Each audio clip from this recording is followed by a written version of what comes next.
Chapter 6 Dr. Vikram Sarabhai. Hello, students. Hello, teacher. Students, you know that after the independence of our India, many scientists have done important work in the field of science. Students, one of these scientists was Dr. Vikram Sarabhai. So today, we will see and know about the life and works of doctor Vikram Sarabhai. बाल दोस्तों, एक ऐसे महान वैज्ञानिक थे जब वे मात्र 2 वर्ष के थे तब गुरुदेव रविंद्रनाथ टैगोर ने भविष्यवाणी की थी कि यह बालक बड़ा होकर बहुत यशस्वी बनेगा, और उस बालक ने उनकी भविष्यवाणी अपने कर्मों से सच साबित कर डाली। क्या आप जानते हैं वे कौन थे?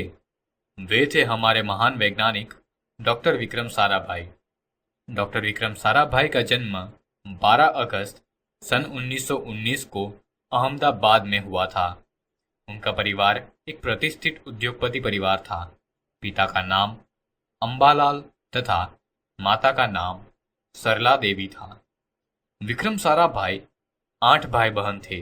बाल्यकाल से प्रतिभावान विक्रम साराभाई के बचपन का यह प्रसंग उनके सफलता हासिल करने के बुलंद इरादे को दर्शाता है।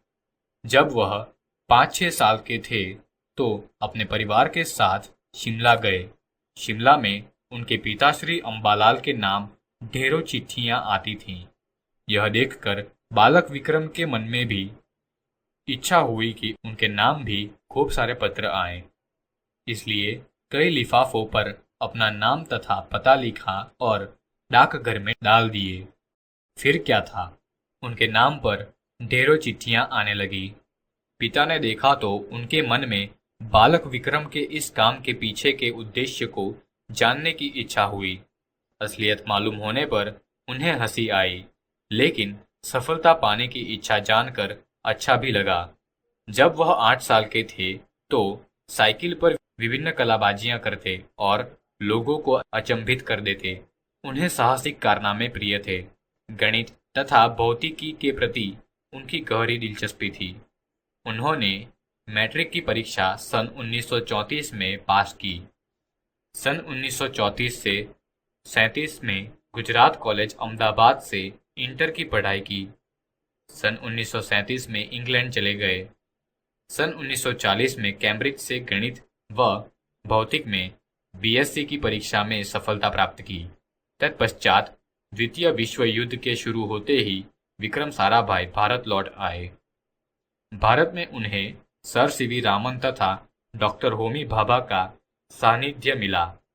वहां राष्ट्रीय स्वतंत्रता आंदोलन से बड़े प्रभावित हुए। सन 1942 में वह मृणालिनी स्वामीनाथन के साथ विवाह सूत्र में बंधे। उन्होंने अंतरिक्ष की गहराइयों से आने वाले रहस्यमयी कॉस्मिक किरणों पर अनुसंधान करके कैम्ब्रिज विश्वविद्यालय से सन 1947 में पीएचडी की उपाधि हासिल की। ब्रह्मांड तथा सौर मंडल के कई जटिल प्रश्नों का प्रायोगिक हल निकालने का श्रेय डॉक्टर विक्रम साराभाई को प्राप्त है। यह उन्हीं का सुझाव था कि कॉस्मिक किरणों पर प्रयोग के लिए हिमालय की ऊंची चोटियां सर्वाधिक उपयुक्त व अनुकूल होगी। इसलिए भारत सरकार ने गुलमर्ग में वैज्ञानिक उपकरणों से लैस एक प्रयोगशाला स्थापित की। डॉक्टर विक्रम साराभाई के निजी प्रयासों से सन 1947 में भौतिक अनुसंधान प्रयोगशाला अहमदाबाद में स्थापित हुई, जिससे वह आजन्म संबंध थे। साथ ही उन्होंने देश में वस्त्र उद्योग की तकनीकों समस्याओं के हल निकालने के उद्देश्य से अहमदाबाद में ही टेक्सटाइल इंडस्ट्रीज रिसर्च एसोसिएशन को आधारशिला रखी। भौतिक अनुसंधान प्रयोगशाला डॉक्टर विक्रम साराभाई परमाणु शक्ति, अंतरिक्ष विकिरण, सूर्य, ग्रह, तारा, प्लाज्मा, भौतिकी और खगोल पर वह कार्य करते रहे। सन 1961 में वे परमाणु ऊर्जा आयोग के सदस्य बनाए गए। डॉक्टर भाभा के मृत्यु के पश्चात परमाणु ऊर्जा संस्थानों का भार युवा वैज्ञानिक डॉक्टर विक्रम साराभाई के कंधों पर ही आ गया। उन्होंने भारतीय अनुसंधान केंद्र का गठन किया। डॉक्टर विक्रम साराभाई इसके पहले अध्यक्ष बने। यह उनकी अगुवाई एवं अथक परिश्रम का ही परिणाम है कि भारत में दूरसंचार, दूरदर्शन व मौसम विज्ञान के लिए प्रक्षेपित अनेक उपग्रह अंतरिक्ष में सफलतापूर्वक कार्य कर रहे हैं।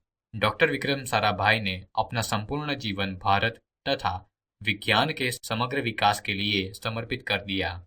भारत के विकास में उत्कृष्ट योगदान के लिए उन्हें कई राष्ट्रीय और अंतर्राष्ट्रीय सम्मान प्राप्त हुए। सन 1962 में उन्हें डॉक्टर शांति स्वरूप भटनागर पुरस्कार, सन 1966 में पद्म भूषण तथा सन 1972 में मरणोत्तर पद्म विभूषण जैसे अलंकरणों से नवाजा गया।